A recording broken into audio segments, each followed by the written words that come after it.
fitness fanatics, welcome back to the channel. This episode is for those of you out there in really small studios, or those of you that don't have access to a large member base in order to interact and build relationships face to face with members. So small studios, kind of everything's private, bugger all people to really kind of sell your services to. So you got to look at other means. First of all, if you haven't yet decided what you're going to do is you start as a trainer, whether you go into a larger type gym environment or you go into a small operation where it's maybe perhaps just yourself. Pretty well in all cases, I strongly encourage you to try it out in a larger gym environment where there's at least 500 members, and anything over 1,000 is even better. You can really learn these face-to-face interaction skills and learn the craft so much easier. And if you do it well and you can pick up on a lot of these things that I'm going to teach you, it really is like shooting fish in a barrel. And then you let the results and your reputation take off, and then you give yourself a much more secure platform to have that dream gym or studio of your own. There's other exceptions to the rule with this, but yeah, that's pretty well what I advise when I understand most people's unique situations. Anyway, so you're currently in a studio now and you need more clients. All right, so here's how you're going to do it, and this is what I encourage anyway.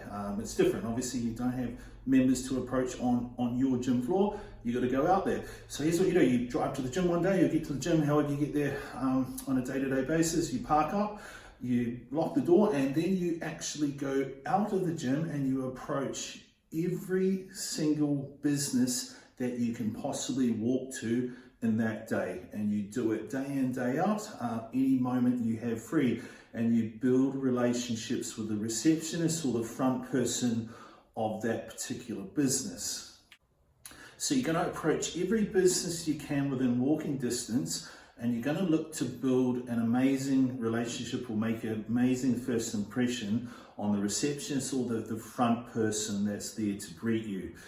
Stay away when they're busy, but yeah, by all means, you're going to approach when they're quiet. And in the next episode, which ties into those of you on the gym floor as well, how to approach, we'll cover that because there's a lot to that in the next episode. But anyway, once you boil it down, you're going to look to make an amazing first impression on that person. And the beauty of your receptionists is they are paid to smile and to greet you and to be all warm and welcoming, which is that open and positive body language we talked about in that last episode that you're looking for on the gym floor with people. Receptionists have to have it by trade, and also they tend to be the monkey personality profile. They're the social people, they're the communicators, they're the always optimistic type of person. They're always doing organising the social events. So they're kind of the glue or the communicators for that whole business.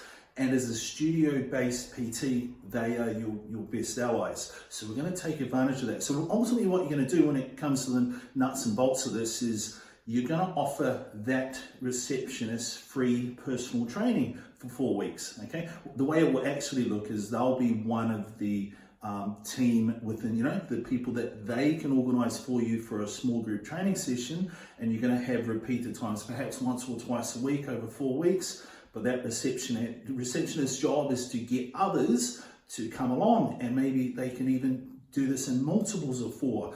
And you can obviously negotiate some perks with that receptionist, but you get the receptionist to be your marketing department for you. And the other thing about this, it ties into the third law of influence, which is reciprocity. If you do a favor, like you're offering free personal training, and everyone kind of knows the sums of what personal training is on a monthly basis, it's quite a lot of money they're saving and benefits they're obviously going to get through your amazing skills. So if you've done them a favor, they're going to feel like they need to do you a favor, and they can hopefully they've got that personality to do that for you and to bring you tons and tons of clients. So yeah, as a studio-based personal trainer, take advantage of receptionists and the community around you, and we'll grow up from there. Approach coming up in the next episode, guys, for both of you, studio-based and gym floor-based.